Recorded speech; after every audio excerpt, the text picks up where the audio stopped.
All right, and we're live. Welcome, everyone, again to Everything is Attitude, our Friday show. We're here with Karen. Say hello, Karen, and of course, Rosemary. How are you, Rosemary?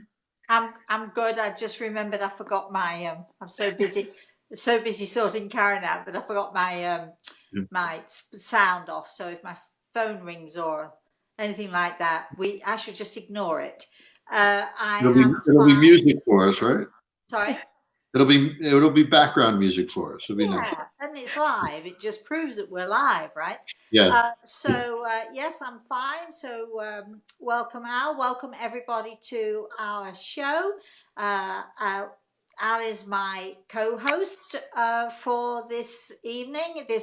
Well, you're always my co-host on these things.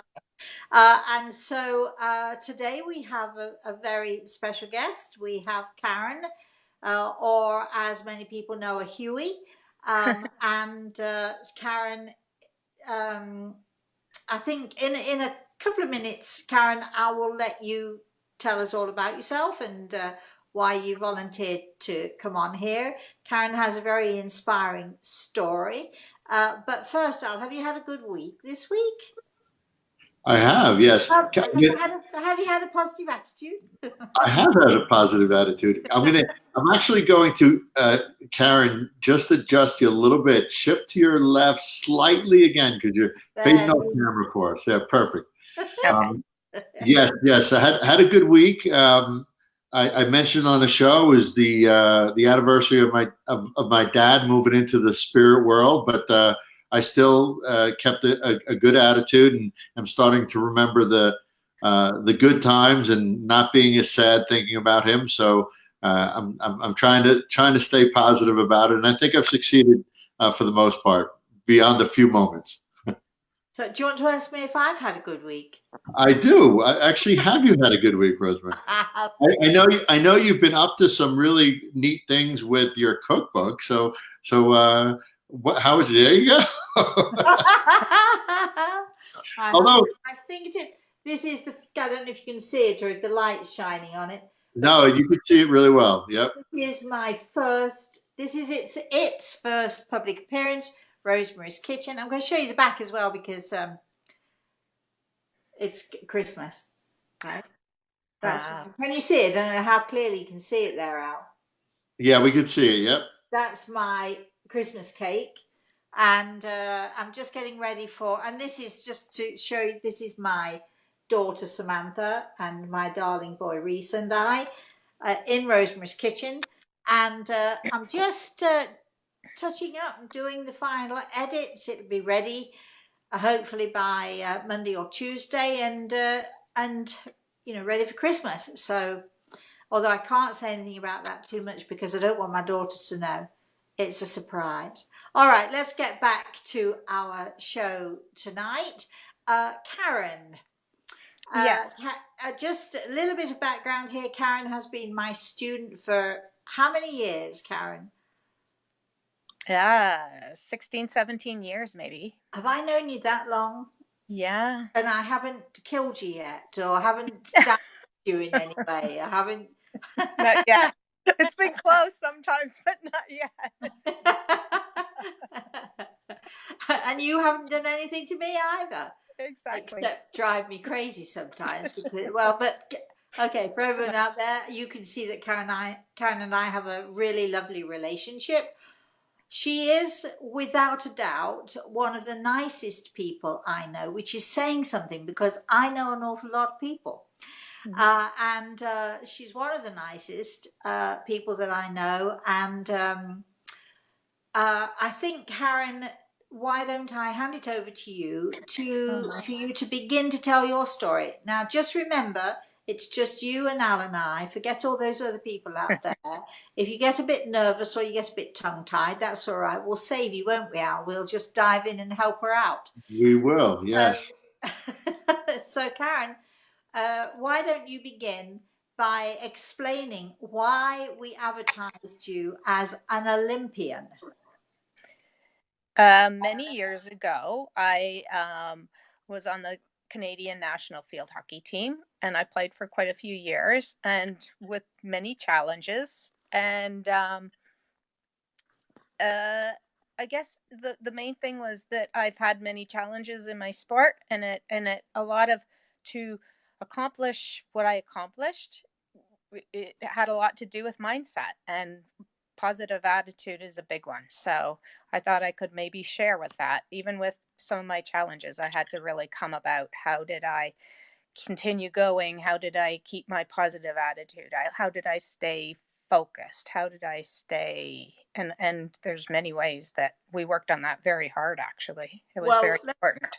let me just interject here, because I know that you don't like to boast and to brag, and you're very understated, a very humble person. So I would like to boast and brag for you, just a little bit, so that people can understand, that you were on the Canadian Olympic team. I don't remember what year it was. It was a few years ago when you were younger, but you were on the team representing Canada in the World Olympics, and the team came second, silver medals all around. So you're not just a hockey No, player. You are, really that's true. quite, quite the thing, quite the, the tough little person. Because field hockey, I do not know how you played it. I played it at school, not very long and not very successfully. My ankles couldn't take the beatings of the hockey sticks. But also, Karen was just inducted into. Would you like to just tell us about that too, Karen? Oh, and You were yeah. just honoured this year, right? Sorry, that's me. That We'll ignore you. We'll ignore it. You should have turned the sound off. See, I'm as guilty as you are, but that we will. Okay. Do you want to tell us about yeah. your induction into? In 2016, it was in 2016, 2 years ago, I was inducted into my university sports hall of fame for field hockey. So, I mean, what do you think to that, Al? Got anything to say about that? We've got a famous person on the show. I know, and I think for our audience, whoever's listening, I know Karen is being humble about this, but Karen, what year were you in the Olympics? 1984, which was And actually the Canadians. That's when we won the most medals in Los Angeles. That was the Olympics in Los Angeles. So that was pretty. That was Pretty huge. good. That was huge. It was, yeah. We did the silver medal we got was in the World Cup in field hockey. We came fifth out of 6 teams anyway, but we were tied for third for a bronze medal. So 3-way tie. Anyway, yeah, so in the World Cup you got a silver, in the Olympics you got a bronze. Yes. No, we That's didn't amazing. actually get bronze. We were a 3-way tie for a bronze, but they ended up, because of goals for and against, we ended up getting 5th place. I think. But had a really, it was a 3-way time. But we've established here now that we're talking now, Al, to a very serious athlete, right? Well, I don't know the percentage of how many people have actually been in an Olympian and been in contention for a medal, but I doubt it's very many. So that's pretty, well, the world or Cup the World Cup to win a silver in the World Cup. Two things that I mean, I can't even imagine. It's got to be very, very, very low percentages for that. So you're in extremely rare company. So that it's pretty amazing, Karen. And I'm going to say, before I come back to Karen again, that very, very few people who know Karen know that about her. Of course, they'll know it now, but they know nothing about her. They know nothing about her athletic prowess, let's say. Very few people know, in fact, that she and her team won second place in a silver medal. Because she's so low key, and if she ever does talk about it, which is very rare, she simply says, "Oh, yeah, I used to play field hockey." Well, I can attest to that because I've known her since I've known you, Rosemary, and I've never. Yeah. This is the first time I've heard about it. I know. I know. In fact, when Karen, I'll tell you that when I said to Al, Karen's going to come on and we're going to talk about the hockey, the athletic prowess, what it takes, what kind of an attitude it takes, because you did have adversity through that time as well. And he's looking at me Yeah. saying, I didn't know she was an athlete. And then I said, well, she's an Olympian. And he said, what, Karen? Because you seem to be such a shy and timid little thing. You'd never imagine, or would you, Al, wielding a hockey stick around the field? Like, No, I would not. I Googled it and I saw some pictures of you with the hockey stick, so now I can visualize it a little bit more. okay, so why don't we then go back to you, Karen, and let's talk about first of all what I mean, everything is attitude, isn't it? What did it take for you to become so determined as a hockey player? I've always wanted to ask an athlete this, who, football player or somebody like that. What makes you go out onto the field? What makes you determined to be successful? What kind of an attitude is it that you have to have that forces you out there? I think a lot of it, you have to have a lot of self determination. You got to love it. You got to really love what you're doing, especially to accomplish it to the extent that I did.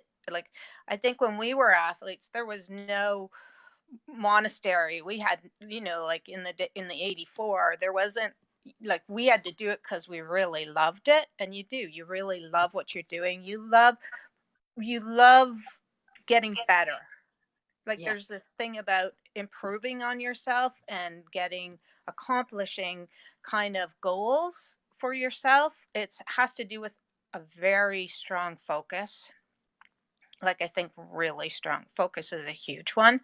um but I think you just have to have like a certain really determination and So what? well, but you have to have ability too, obviously. Yeah, but what inspired your determination? I mean, field hockey is like so out there as far as I'm concerned. It's that it's not the usual sport that women specifically would actually go in for necessarily. What was it that sort of made you focus on that? What was it about it that you loved? I was involved in a lot of different athletics, like a lot of different sports. I was involved in gymnastics, I was involved in track, I was involved in a lot of things, but field hockey, for some reason, I think I just excelled at it. I picked it up really well and I was able to handle the stick really well. I also was I have to say that when I learned a little earlier than most people. Most people learn in grade 9 when they enter high school. I learned in grade 6. So I kind of was a little ahead. So when I got into grade 9, I was actually fairly good. I was a little ahead of everybody. And then I got lucky because my grade 10 teacher was also a Canadian field hockey player. So she noticed my ability and she supported me and helped me to find my way. And then she also told the scouts to watch for me and saw that I had potential. So, but after that, I was the only person in my school. There were many times I had to go and just hit that ball on the wall for hours a day till I got it perfect. Like, it was, like a very self commitment, self determination. I think you know me, Rosemary. When I decide I'm committed to something, I'm committed. Nothing can budge you. She's this quiet, timid little thing until she determines that she's going to do whatever it is she's going to do. And sometimes that's got you into trouble, hasn't it? I mean, Yes. sometimes doing what you want to do, even being cautioned sometimes by me.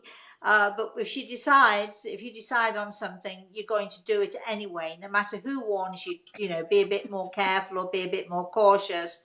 So you can be very, would you say headstrong would be the word that I might use for you? Yeah. Yeah. I think too, though, our coach used to have a saying, and our coach was a very strong person, and she used to have a saying like, it's like an opportunity, it's in the palm of your hand. All you have to do is go for it or grab it. And then also too, I think we had a team. One team was called Gophers, I kind of thought today it's like a mantra. Our little thing before the game was like we go for go for go for go for go for go for go go for goals, right? And I thought of it. I thought, oh my God, how many times I said that in my head as a mantra every game over and over for years and years and years. And it's no wonder I have like a strong determination, because it was a mantra for us. We were called Gophers, and then we do the thing. Really?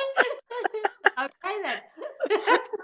Well, I don't think we've ever had a guest on the show do that, Karen. So that's No, it's a new one. It's a new one. But what I'm hearing here is then that you know because I'm thinking of the recipe here. So one of the ingredients would be focus, and another of the ingredients would be um, determination and practice, practice, practice.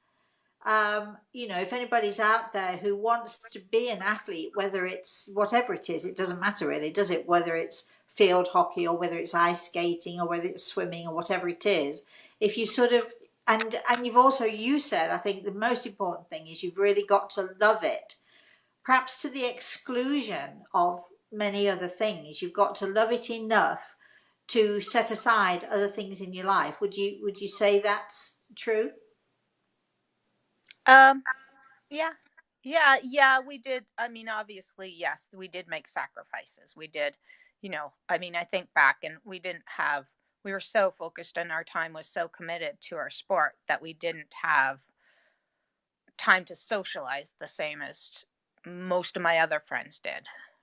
Well, that brings me to, something else that I know about you and something else that I know you wanted to talk about because for those of you listening, Karen is probably the best team player I've ever come across. Yeah. So your socializing would be actually with your team, with the other team, right? Rather than, socializing with the boys, around the block or in the social club or whatever. Your focus, your socializing had to do with your team mainly. Tell me, because I know that I listened today, and I would like, if you'd like to, I'd like to share with our viewers the little, it's lasts about 10 minutes, the little video that you sent to us. If we can put people in touch with that after the show. I don't think there's time on the show. I'm not sure we'll be able to do that on the show. Ali, you'd have to tell me if you think we could.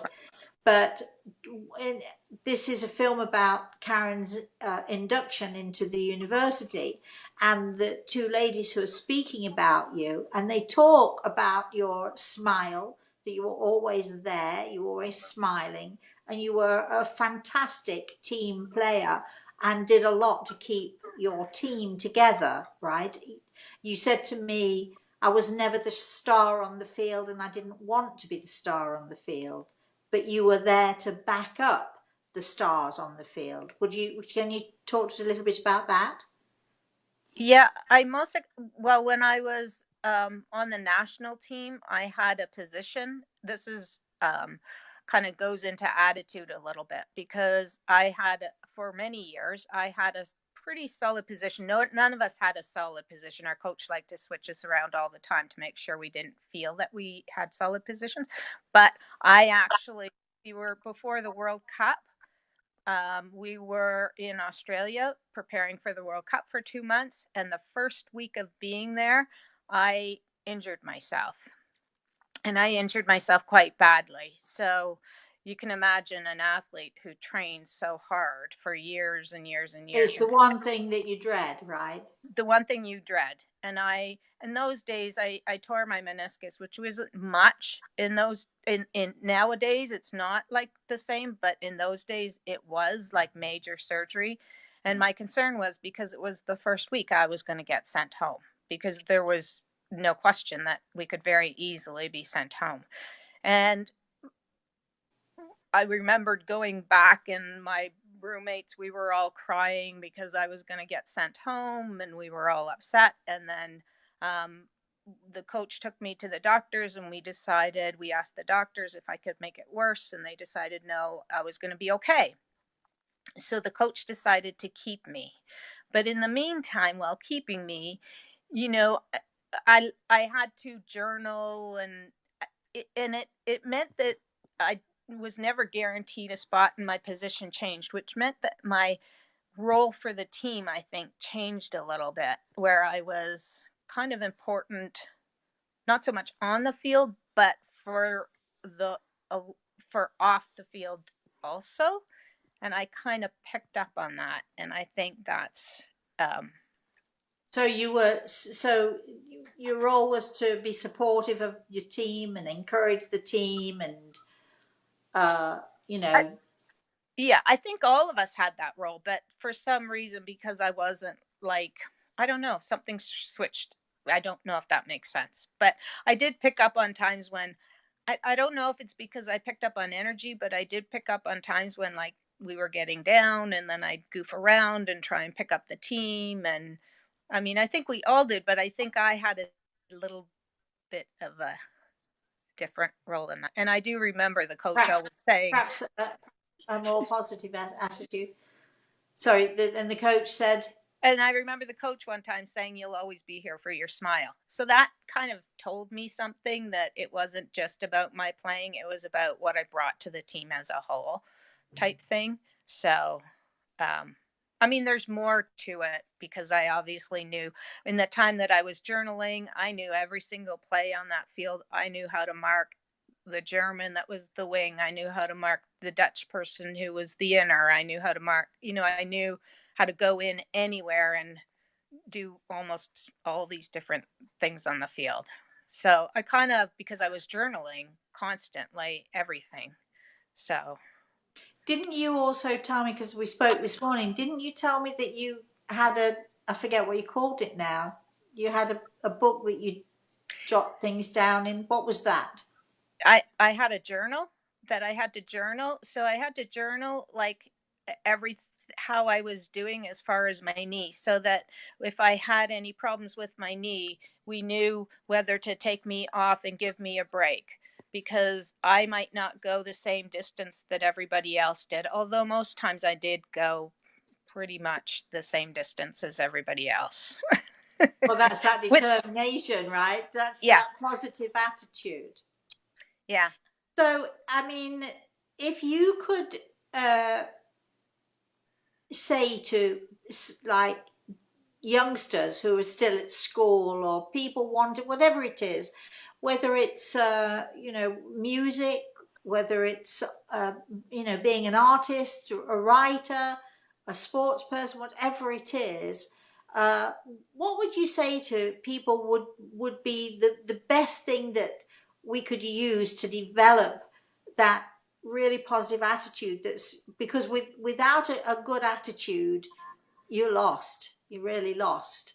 Especially if you're in a field where you want to achieve something, like if you want to go to medical school, if you want to go to art school, or play hockey on a field. Why you do that, I don't know, but anyway, I know that people do that. But what would you say to people would be the thing that you would say to them to encourage somebody, but also to keep it real? I think the main thing is that you got to love it, and it's got to be something that you really love, and you got to like so and you might meet challenges, but if you still really like it and you want to do it and you love it, then and your heart's in it and your soul's in it and you have that desire, then keep going. Don't let those things get in your way. Um but also trust yourself, trust your instincts, um and just keep like do the best that you can at moving forward and staying positive. Don't let other things influence you from the outside. Try and stay true to yourself on the inside. You were very fortunate, because I know your mum and dad. You were very fortunate to have fabulous parents. Yeah. who really supported you and helped you. And of course, let's not forget your brothers too. If I didn't mention Yeah. them, I would never be forgiven probably. But you had a family surrounding you who were very supportive of you, weren't you? Definitely. I had a family, like even extended family, who supported me a lot. I had like neighbors who supported me a lot. Like I had a lot of support. Yeah. Why do you think that was? That not just your family, but other people. Why do you think that was? I just think they were rooting for me. I don't know that, they were, I, I'm, they I'm, cared about me. They cared about me, I'm going obviously. to say, and I'd like your opinion on this because um, I spoke a few weeks ago about how uh, awful I was when I first knew I had this gift, and for all of 5 minutes in my life, I became a really, my ego totally got the better of me. You know, I mean, I'd gone from nothing at all to then all of a sudden I was something, and I was very fortunate in that I learned very very quickly that there is no ego in this.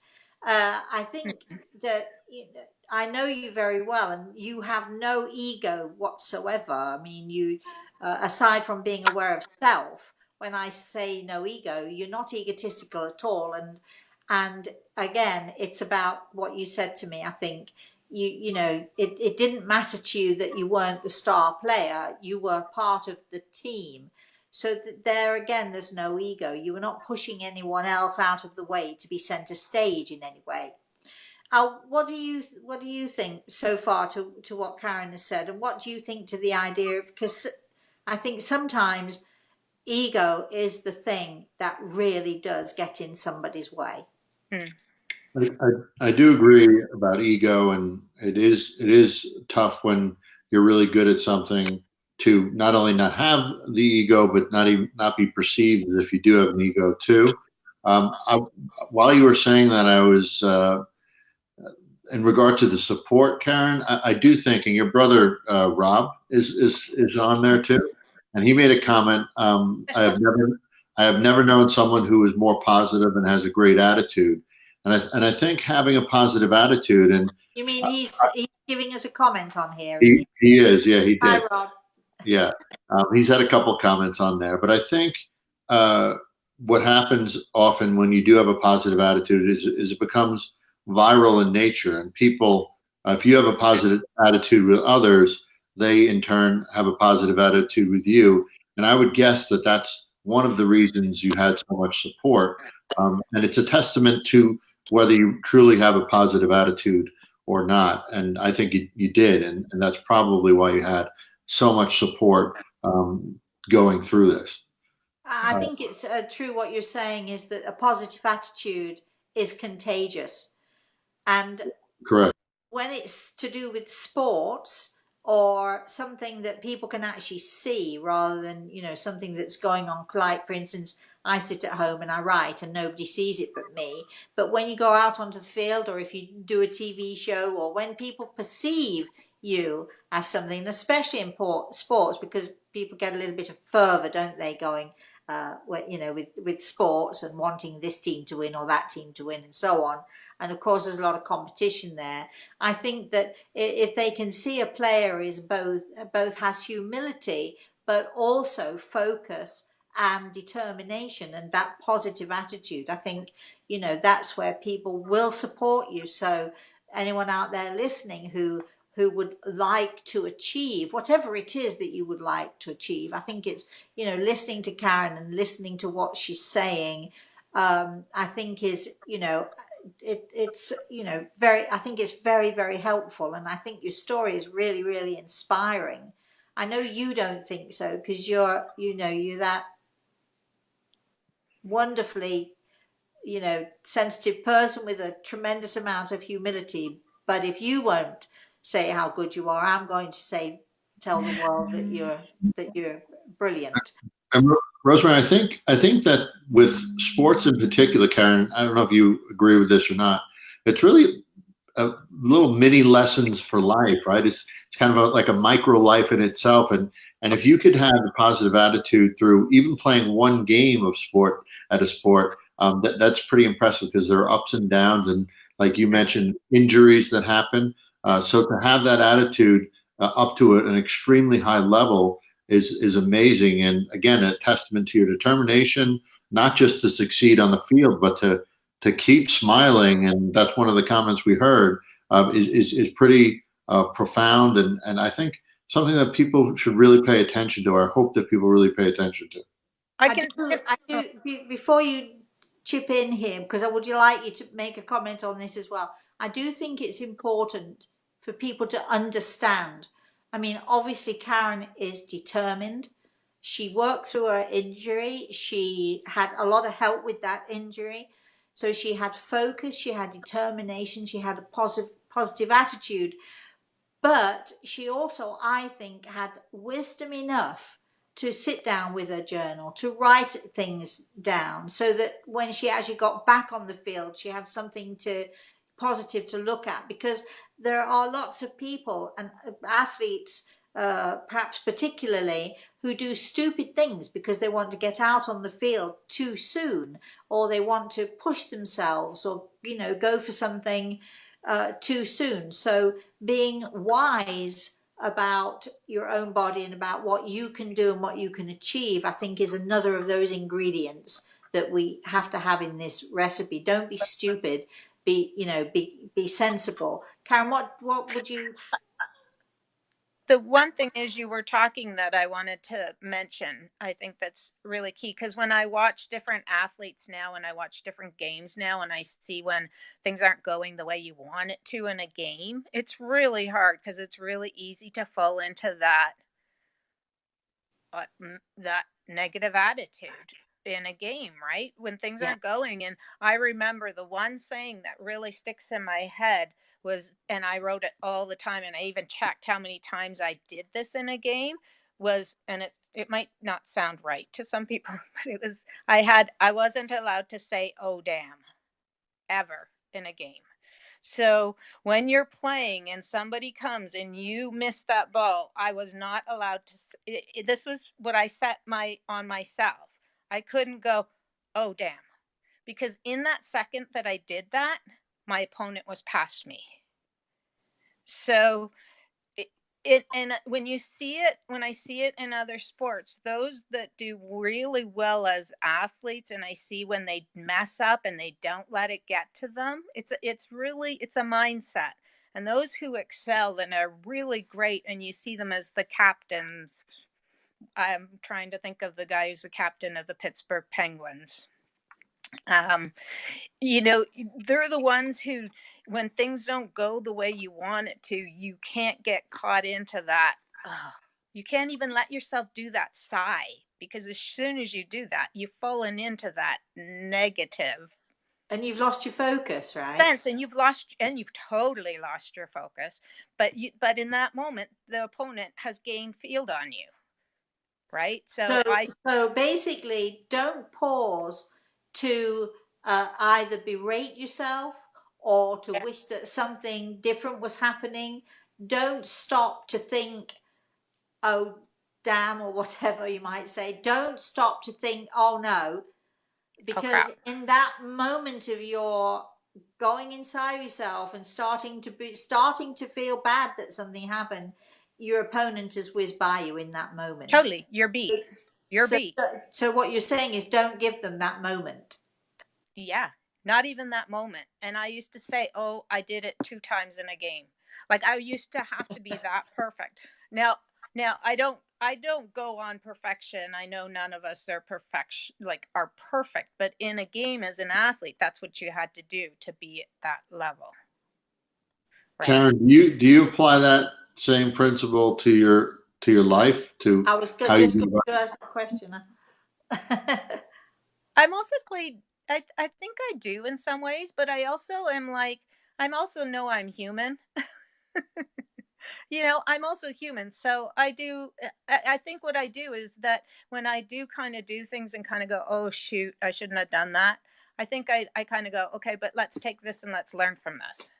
I don't see it as a negative so much. I see it as a positive a lot of times, because I turn it around, because I think we learn through those trials and tribulations, or those mistakes. That's how I always see it. I do have another question for you, and I think that people who are successful, whether, again, I'm going to say, whether it's as musicians or surgeons or artists, or and particularly in sports, um, that you have you have a timeline, because eventually you can't bruise your body to the point where you just keep going. Um, so at some point, Yeah, especially in sports, there's a time you have to retire, and right. you have to retire much earlier than perhaps the surgeon or perhaps the artist, or, well, artists probably never retire, but you know what I'm saying. When you are, when you have reached a certain level, your body is beaten to death almost, then you have to retire for your own self-preservation. Now, having focused and put this amount of focus and this amount of positive thinking into this, it becomes your life, right? Yeah, It's your whole life, your whole center. Then you focus, then right. then it's, in a heartbeat, it's gone. No matter how much you might prepare yourself and say next year I shan't be playing again or what have you, the fact is that your life really does go from, it's all or nothing. How did it feel to suddenly, you had to retire at a certain point? How did it feel to retire? And how do you think, or what did you use to replace it, to, if you did, to replace it with something else? Okay. I do remember that moment when the coach did say to me, "You're not going to go another 5 years because of your body, so you aren't going to be on the Canadian team anymore." In a certain roundabout way, she's now, I was at university, so she said, "But what I'd like you to do is mentor the kids that are coming up behind you." So that was really good for me. So I was like captain, and I mentored and took these younger kids out and helped them with their training and their mental, like their mental preparation to become a Canadian athlete. So I worked a lot with them for that. But I think then when I turned around and became, like, I'm a massage therapist now, and I think that because I love working with the kids that are coming up that are athletes, the younger kids, and I love working because I really understand what they go through when they have an injury, because I've been there. So I can It is worth saying that you do work in a sports injury clinic. I do work in a sports injury clinic. Yeah, but I get all kinds of people because I love working with everybody. I love working with kids. I love Right. working with seniors. I love working with everybody, no matter what, because I know what it's like. I don't know what it's like to have, I know what it's like to have that devastation or loss where you're able to do things and then all of a sudden you can't, right? Yeah. And Yeah. your focus in your life has been on this. And so for these kids that are like, maybe some of them were younger than me, 14, 15, that come in and all of a sudden they have an injury, and they've been doing this since they were 3 or 4, and and nowadays parents put a lot of money into Yeah. their kids succeeding in sport, and then all of a sudden, so I kind of can relate and assist them a little bit in um and So you, that, so that so helps. so it was a very nice, it was a really nice transition then, from Yeah, what you were doing on the field to then off the field coaching, mentoring, and then going into the sports therapy. right. Can you tell us, we're sort of running out of time. I could sit and talk to you for ages about this. Can you tell us, just if you can pinpoint one moment in your life when you you were, let's say, stopped, or you were about to, go downhill, and that you were losing your positive attitude, or something awful happened to you? There must have been one moment in your life that you can remember where, it was really tough to have that positive attitude, and what did you do about it? Um, I I'm most sorry, I likely, put you on the spot.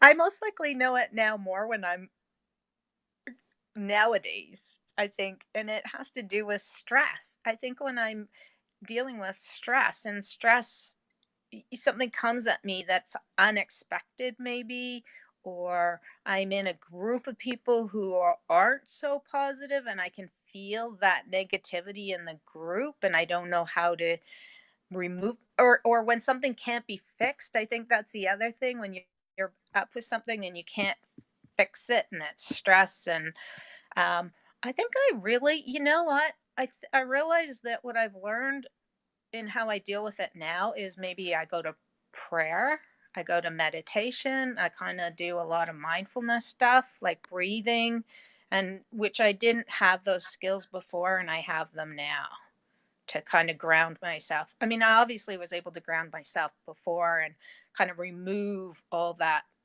thought stuff and focus really strongly. So now I think I have that ability, but I can take it that step further. You Kind of you accurate. apply different skills then too. Yeah, I have other skills that I've learned from you, and I've learned from, the mindfulness, because I find that it's really huge. But that's because I used to do it all along. It's always been there, and we've So done it. let's look at this recipe, shall we, Al? Uh, focus, determination. What else? Commitment, maybe. Commitment. Yeah. And I think we have to put in there a good dose of humility. Let's just say those four ingredients. Yeah, I know that how do we stir them together? How do we use those things? I know that you use a mantra because you talked about a mantra. I mean, that go for thing was a mantra, even though you perhaps didn't realize it at the time. Would you say that was a mantra? And sort of just using a mantra to, because I know that you do use a mantra on a daily basis. Maybe journaling.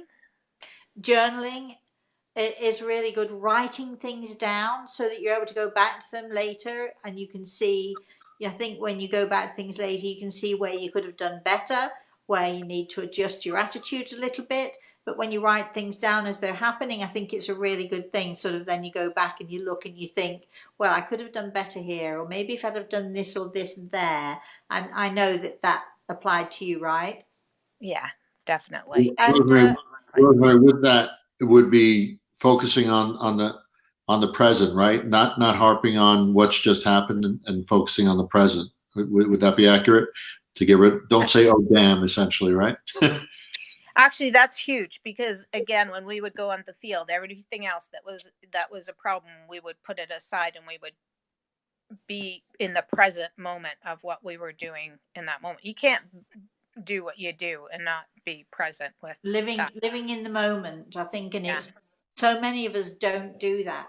So many of us start to, especially if something goes wrong or something's, you know difficult. I mean, just this morning I looked at the cookbook and I thought, I'm hoping there's not going to be much editing. And then every other page was something on the page. It was a little thing. And it would have been so easy for me to get down, but I just kept looking at the front cover and thinking, yay.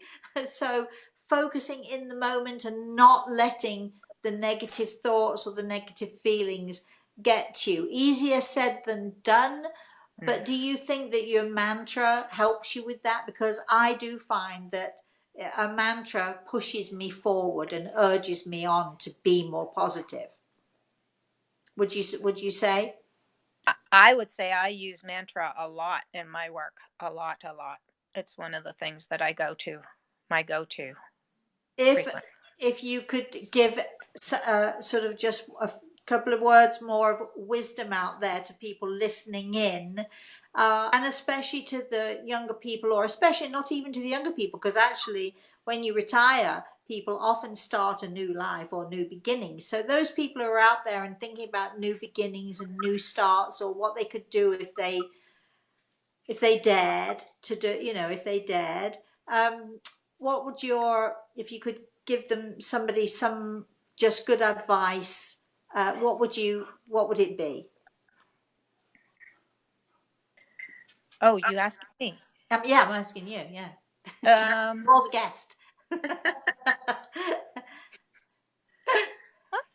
Again, I don't know.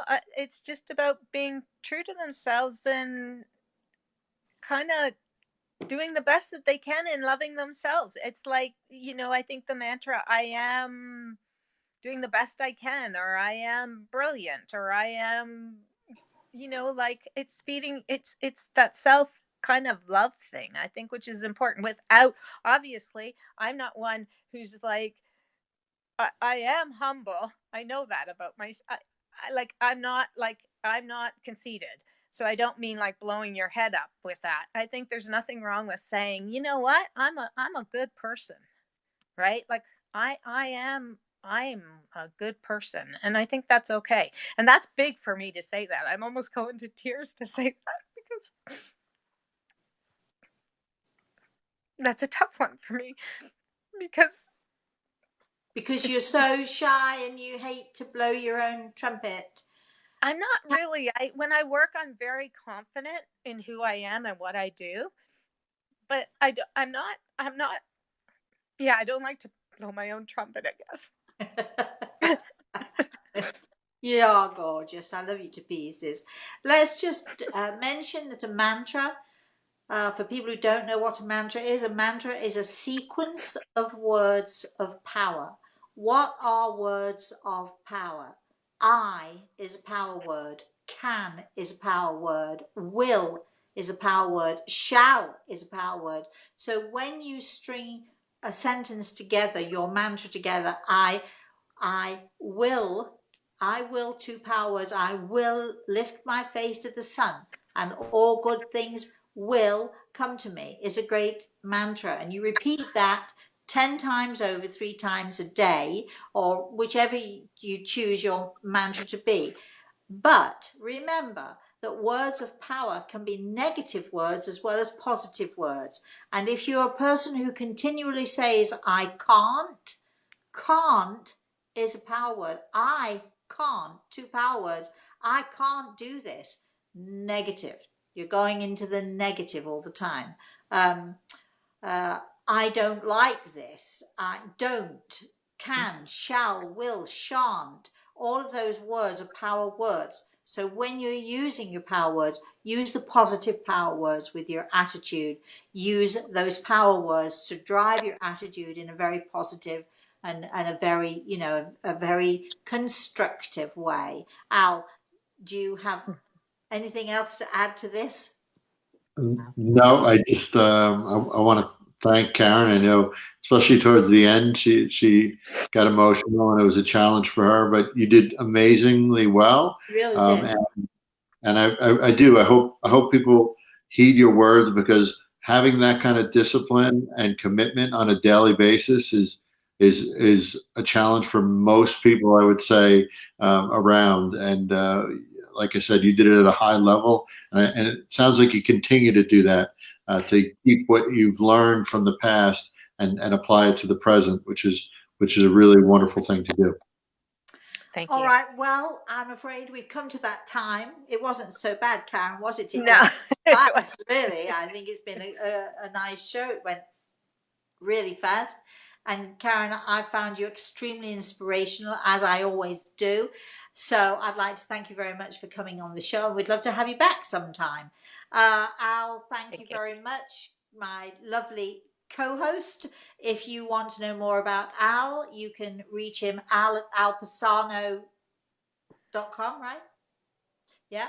And Yeah. if you want to know more about our Everything is Attitude show, it is, what is it?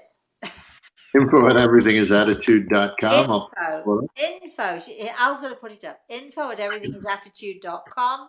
If you want to know more about me, Rosemary at rosemaryantaltea.com. We are doing classes. We're going to be starting sort of in the new year, January or February, we're hoping. And they're all, we're setting those up as we speak. And maybe we'll work on mantras too as one of the lessons, right? Well, one of the lessons is about mantras and teaching people how to use them and how to use them wisely and how to let them work for you. Yes, absolutely. And so what else have to say? Go for goal. Go for.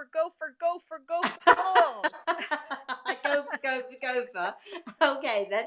Yeah, go for it. Go for it. That's my thing, right? That's it. Thank you, Karen. Go for it. So on that note, go for gopher. Until we see you next week, we should be here next week, same time, Friday night, 6 a.m. Standard Eastern Time. I never know if it's Eastern Standard or Standard Eastern, not that it matters. 6 o'clock, New York time. Figure it out for yourselves. Thank you very much for everybody watching. I forgot to ask Al, are there any comments very quickly? Yeah, I showed a few of them. Most of them were about Karen and her humility and how she's a giving person. I don't think we've ever had so many comments about what a great person somebody is on the show. So, Well, she is. a testament to you, Karen. Thank you. Well, she is. She is. As I've said, one of the nicest people I know. So until we see you all again next week, we shall be doing our Thursday morning show as usual. Thursday morning at 11 o'clock, 11 a.m. again, Standard Eastern Time, where there's a live chat. You can call in and ask your questions, and we'll be here again next Friday night with Everything is Attitude. And until I see you all again, until we see you all again, please, yes, you know it's coming, don't you? Please, please, please have a very, very, very blessed day. Bye.